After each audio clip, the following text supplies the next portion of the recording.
the excitement here. All right. Good morning, everyone. Welcome to another Workshop Wednesday. I'm Jennifer Slattery with the League of Cities and Towns, and today we have our friends from Rhode Island Commerce here. I'm going to introduce you to Daniela Fairchild, who is the Chief Strategy Officer for Rhode Island Commerce. And Daniela's going to give us lots of good information. I don't know if you're starting with the tidbit or ending with your tidbit, but I'll turn it over to you, Daniela. Thanks for being here. Perfect. Thanks. And thanks everybody for having us today. I had the presentation that we wanted to provide, and sorry, my camera's to the side of where I see you all, which is the weird thing. But the presentation we wanted to provide today was on economic development districts and an application we're putting into the federal EDA and what it means for you all and what we actually need from our partners in the municipal level. So I'll get into that in detail, but I did also want to just provide, because it was fortuitous timing, a quick update around our broadband challenge portal. So some folks have been on calls as we've talked about the broadband challenge effort in the past. Some folks maybe have come to our presentation that we gave at the League's annual meeting 3 weeks ago, a month ago, such. But basically the state has received a little over $100 million to extend broadband access to those locations that are unserved or underserved in the state. There is a map that determines where places are, and we've worked very hard to not have rocks be locations on that map, which was the case for a lot of our coastal areas in the early iterations. So where locations are, and then which locations are served or unserved and underserved. And in order to get that right, we have a challenge portal. And this is all the details of all this, please don't entirely hate us. There's a lot of requirement from the feds that we had to do to make things more complicated than we want. We've tried very hard to make it as simple as possible, given the requirements that we do have. But we have a challenge portal open today. It just opened today, where folks can go in, look at their own house or business, see if it is their own home or business, see if it is served, unserved, or underserved. And if they think that that is wrong for any reason, they think they actually don't have internet, though it lists that they do, or vice versa, they can go in and submit a challenge and say, hey, this says that I have internet, but I actually don't, and I've called the company 3 times and they won't install. Or it says that I have internet, but I take a speed test and my internet shows up to be far slower than what the threshold is. So I'd like to log that challenge on this portal. The portal will be open for 30 days. And then there's a 30-day rebuttal period, and then we'll adjudicate the decisions. We have 30 days to do that. And after that process, it's locked. We can only support with funding the locations that are unserved or underserved after that process. So it's super important for cities and towns and for residents to know about this process right now, because if a location is green, it's served on our map right now, and a resident comes back to us in 2 months and says, I really don't have internet, there's nothing we can do about it. It's kind of terrible to say, but so we really need to know, get as many people to be aware of the challenge right now, so that we just know we have an accurate map. Because the worst thing that we could have is, funding missing big chunks of space because we didn't get the information out or we weren't sure. And so municipalities, though, can also submit challenges. It doesn't have to be, it's not residents singularly, and I'm not even going to get into the weeds of the nuance of what I just said, but municipalities, you all can go in to the portal and look at who has submitted a challenge in your city or town. You can look and see who is served in your city and town. You can see if there are areas that you think are being missed, and you could submit a challenge yourselves. We have a helpline open Monday through Friday, 8:30 to 4:30. in case you have any questions. We have a team who are ready to come to your town and do a presentation on what this looks like and how you deal with the challenge portal. We've done it with a couple folks on this call, or at least colleagues of yours already. So know that that is here. It is open now. And we are locked into what the map will be for how we deploy these dollars at the end of this process. So it's like, it behooves all of us to make sure that we get this map right. And we really thank you all for any help you can provide in getting the word out so that we can just make sure the map is right. Jen, I'll put this to you in email too, but I'm just going to put in the chat the link to the portal so that folks can see it and start looking around. Please don't look around at it right now because I'm going to turn to our presentation and then you'll get distracted thinking about something else. But the thing that I wanted to, that we originally came to talk about are economic development districts and an application that we have that we're putting together now for a statewide economic development district. Can you guys see the screen? Cool, thank you. So EDDs, economic development districts, are basically designations provided by specifically the Economic Development Administration, the EDA, to allow to support organizations to undertake regional economic development planning and implementation. I think the genesis was when the EDA was authorized in the 60s. They were a federal government not fully sure how to get money to localities. So they created a construct of an EDD, an economic development district, to basically create an organizational path for our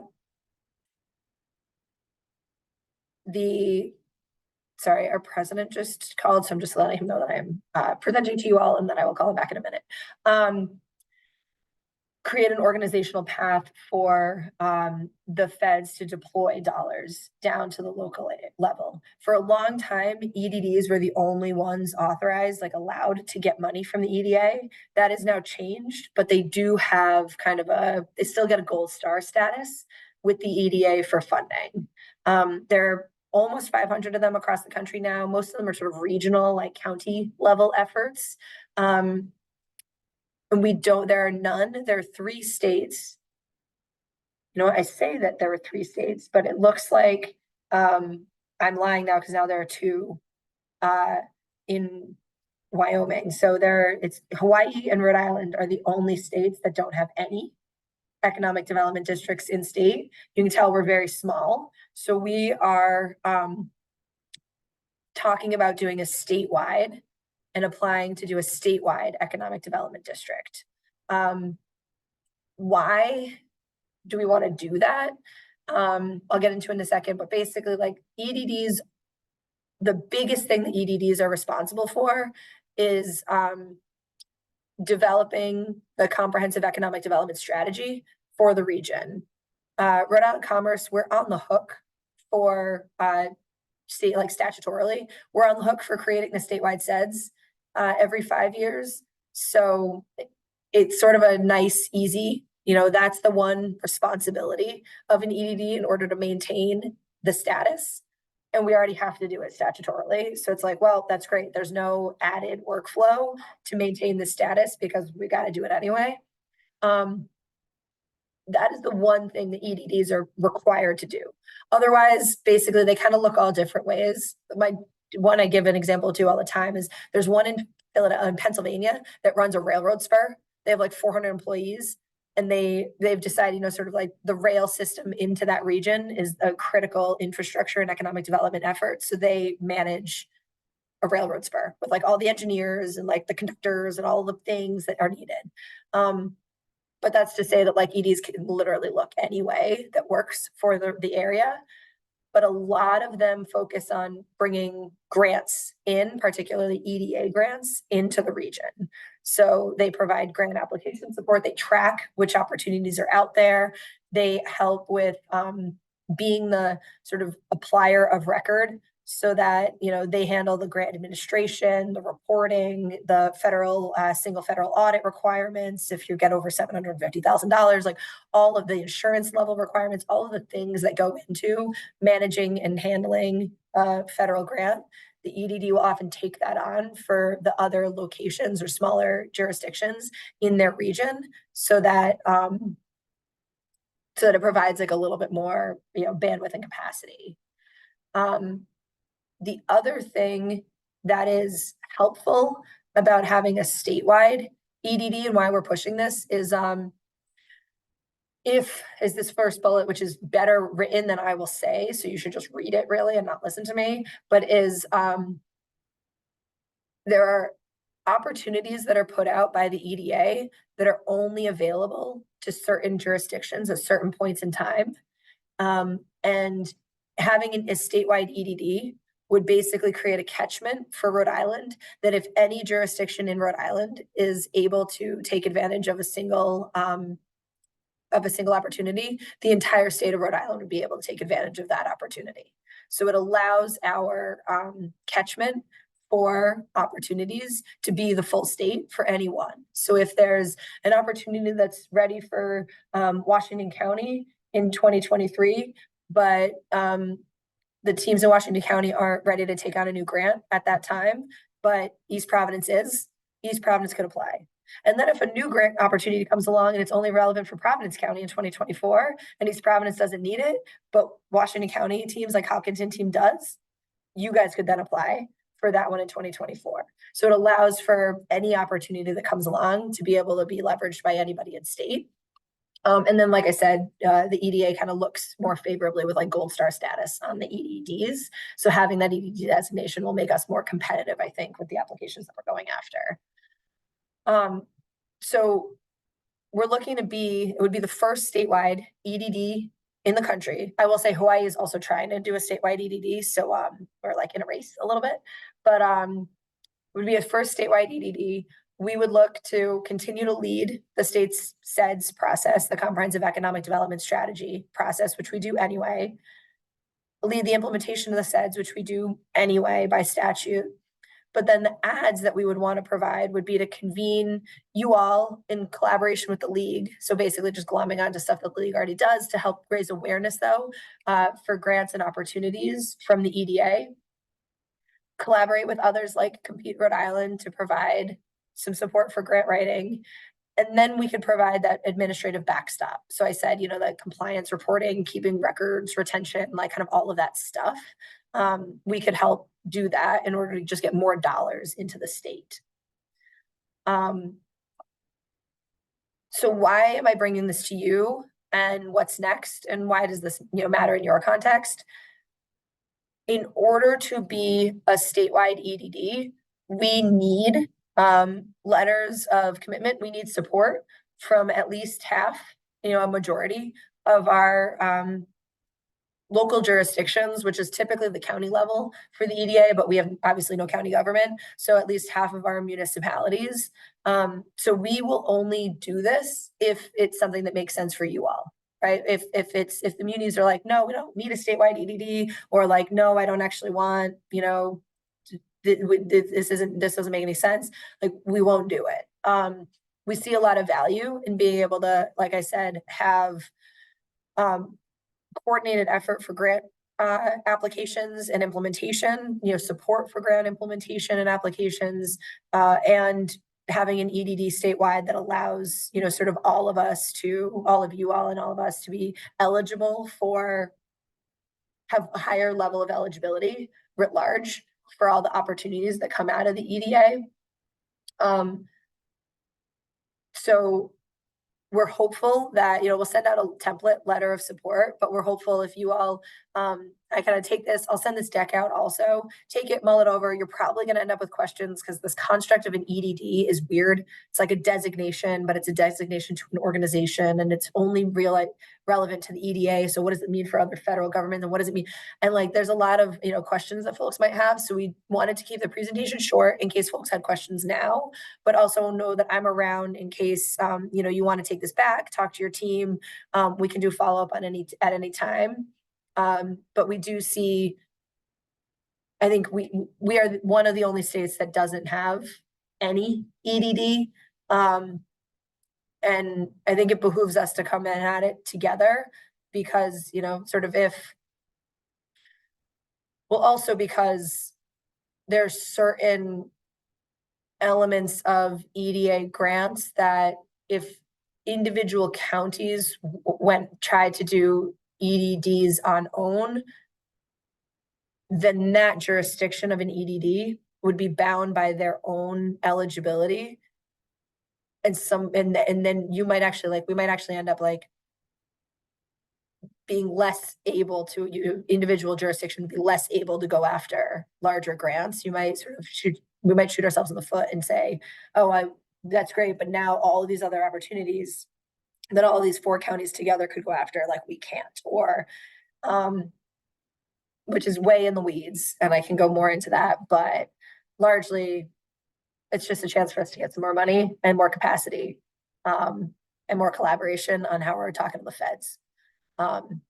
So with that, I will stop sharing screen, offer, if anybody has questions, or wants to talk anything through, but like I said, we'll send the deck.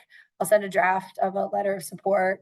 Jen sent that 1-pager just along this morning that kind of frames a lot of what I talked about.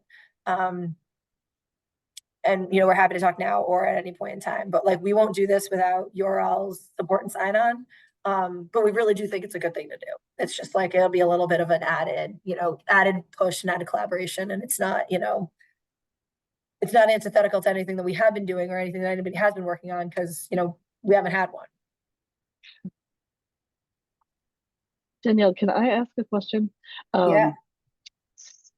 With working with cities and towns, we know that their ability to, each city and town may or may not have a grant person, et cetera, et cetera. So between the help from Compete RI to assume that we're going to get more grants for cities and towns, and then if this all works out and goes through, having the ability to help manage the grant process and administration of those reporting processes, et cetera. Would you guys be able to help with any of those federal grants, or are you looking specifically to help with the EDA grants only? That's a great question. I think we'd be looking to support for anything that drives economic development for the state. So obviously that's broader. The EDD, the EDA will be really mad at me when I say this, but the EDD is a designation specific to the EDA. So Department of Transportation doesn't care if we're an EDD or not. But that doesn't preclude us from saying the SMART grant is out right now, from DOT. And, there's some really interesting, there's a really interesting road movement project that we have to do to address coastal erosion in certain areas. And so we should be going after that grant because there's 12 businesses on that road and it's a major corridor for our tourism industry, right? Or whatever the thing is. Sure. But so if it ties to economic development, I think, yes, we want to be supportive. But why I'm framing to the EDA so much is because they're the only ones who it's their designation. They're the only ones who sort of pay attention to this designation. Okay. Great. Anybody have questions? Daniela, thank you. So I work in the planning department for the city of East Providence, and we often apply for EDA grants. Would the city kind of have to go through this organization to request money, or does it just make us as a city more competitive? So if I see a grant we want to apply for, we can apply, and then we have an added bonus to our application because we're part of this organization. As I will double check this, Dominic, but as I understand, this doesn't preclude the city from going after a grant on own. But it would be sort of similar. I'm thinking of the food incubator, not food, I'm sorry, but the incubator at Oldham that you guys are working on. And then, we wrote a letter as Commerce because we're the ones who do the SEDS. We wrote the letter saying this ties to our SEDS. This is great. I think the way I understand, and I will double check, but the way I understand is that this would be the exact same. It would be like the EDD says, this ties to our SEDS. We're very excited that East Providence is doing this incubator effort and feasibility analysis, and we want them to do it. So it wouldn't preclude you from like going after those yourself. But if you also were like, all right, we already have, we got the 3 technical assistants and, whatever others, and like, we don't have the capacity, but we'd like to do this other one. That would give, it would be a little bit more of a tie to saying, okay, well, can you, help us out with that 4th one? Because like my grants team is slammed because like Dave can only handle so much. We got CDBG coming down the pike. It's like, all right, thank you. And Danielle and Dominic, and I think it's worth to mention, under my role as the Director of Outreach and Engagement, I have been meeting with a lot of cities and towns. I have like 6 upcoming meetings with different towns, with the planners or directors of economic developments. And I am putting together, a list of, concerns, issues, wish lists, areas that, you guys want to improve, to become more aware of what is available for grants, for different projects. So this is I think a good way to kind of like put it all together and to identify what are the main projects that the city would like. And, to having the EDD designation, I think that will be very helpful to, identify ways that we can, apply as a whole, right, for different municipalities. And for you also to identify, what are your priorities. So that is kind of like the exercise that is ongoing. And the feedback is you're going to be, documented, with priorities from the different cities and towns. So yes, I just wanted to let you know that what is going on behind the scenes on my meetings. And, I think that they are very, very productive and a lot of feedback that I am putting together. So, yes, as an FYI. Thank you. Brian, yeah. Yeah, so sorry, I was interrupted a couple times during this presentation, so forgive me if I missed this part, but I just wanted to ask what the next steps were. It sounded like you were going to go coordinate with the League of Cities and Towns. I heard about the resolution that you're looking to get the municipalities to have signed. So yeah, what would be the next steps to get this EDD designation? So we have like the step back next step, like the ultimate next step. We have an application that we need to submit to the EDA. It's a relatively simple application. First step was we had to get the SEDS approved, which we did in December.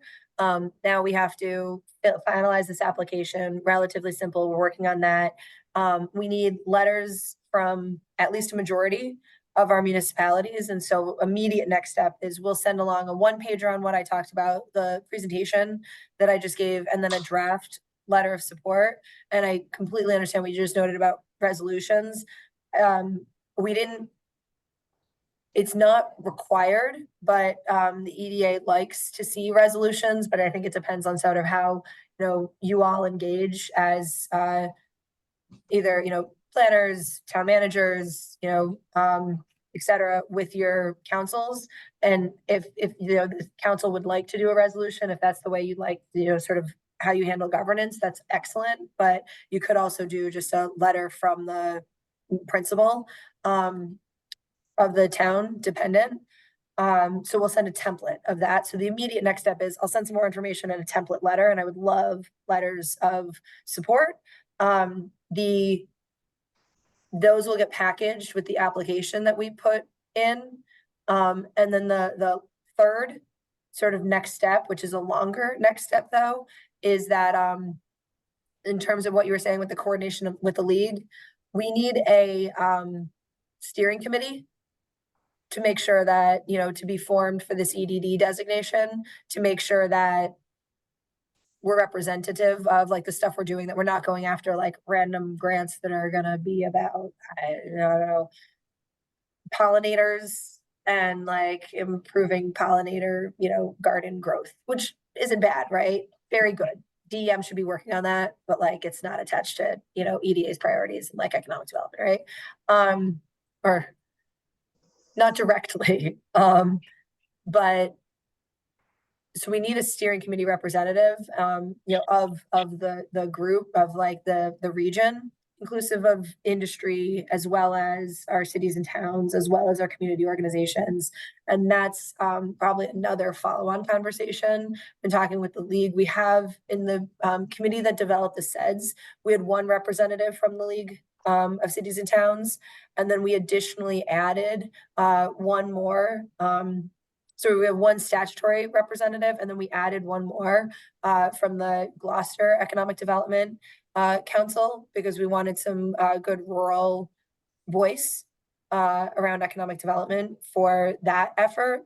But we want to make sure that the steering committee is representative of your alls, and I'm not going to tell you who is representative of you, right? So that would be another follow-on, is to say, sort of what's the right level of engagement from the steering committee.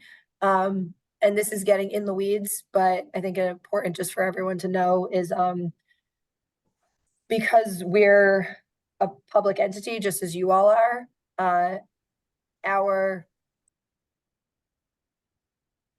there's certain, what we're working on, what we were talking with Jen and Dave on was how we're ensuring that we can follow open meetings while also making it be easy for people to be a part of this. Because having everybody drive to literally anywhere at this point in time, understanding like Pell's open again, but like literally anywhere right now. So, if we have 2 meetings a year that fit in with OMA, with in-person meetings, but then we're sort of setting up working groups to allow for virtual, more informal conversations, to allow for more representative voice to come into the steering committee efforts. But Brian, you asked what's the immediate next step, and I went to all of the next steps. So the immediate next step is letter of support. The second next step is, sending this application. And the third and larger conversation next step is like, how are we setting up a steering committee so that we're fitting all like the, bureaucratic stuff we have to do, but also making sure that we've got the right voices at the table.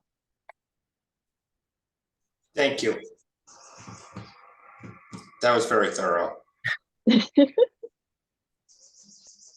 All right, anyone else? Questions? All right, well, thank you, Daniela. I think this is a great opportunity for all our cities and towns and for our state to band together. And hopefully we beat Hawaii to be the all-state EDD. I will be sure to share out broadly everything that you have given us and whatever else you might need. So be on the lookout, everybody, within the next day or two. We'll get that right out. Daniela, when are you looking to get the letters back? It's a rolling deadline. Okay. So it's funny, there are regions in the EDA, and Hawaii is in the Seattle region, and we are in the Philadelphia region. And so the real deadline is our Philadelphia region liaison saying, we want to beat Hawaii. Because I want you guys to get this in first. But we understand kind of timeline. And so if we could send everything, it's end of May now. If we send everybody information, Jen, today, tomorrow, whenever you can get it out. And if we can reconvene or like check back on, status by sort of end of June, understanding that folks do want to do resolutions and the councils only meet once a month. I'm hoping that can be like a reasonable timeline to check back in. Absolutely. And I think a lot of them will, want to get it done before July and vacations and all of that. So right. This will be our last big push. All right. The last big push for a lot of things. We understand too, right? Exactly. All right. Well, if anybody does have any questions, feel free to get in touch with me and I can connect you to the right appropriate people. But thanks so much to our friends at Commerce for being here and being on top of this opportunity. Much appreciated. Yeah, thank you all for your time and consideration. Again, like, we'll do this only if it makes sense for you all. We do see a lot of value in it. And we hope that it can be added capacity for everyone. But it'll be, it's all of us in it together. So thank you. And please do now, because you have 25 minutes. If Jen's not going to add other pieces to the agenda, you have a little bit of time free. Do go and poke around it's ri.broadbandnavigator.com. Poke around the challenge portal, see if you have questions there, and share it out. It's available in English and Spanish. There's a toggle at the top right that can change through, and we do have on the website as well, on our broadband website. We do have more information, including one-pagers in English and Spanish on how residents can participate. So those are easy to get out through things like your city water bill mailer that goes out. I happen to be a resident of East Providence, which is why I call out all of the East Providence structures, because it's just sort of what I know best. But Great. Yeah. And I think a lot of communities have some mechanism through their websites and so forth too to kind of make a newsflash. So that'd be an idea too. All right. Well, thanks so much. Thank you. Enjoy your extra 20 minutes, everyone. Go look at those websites and have a good one. Thanks. Thank you. thanks, everybody. Bye.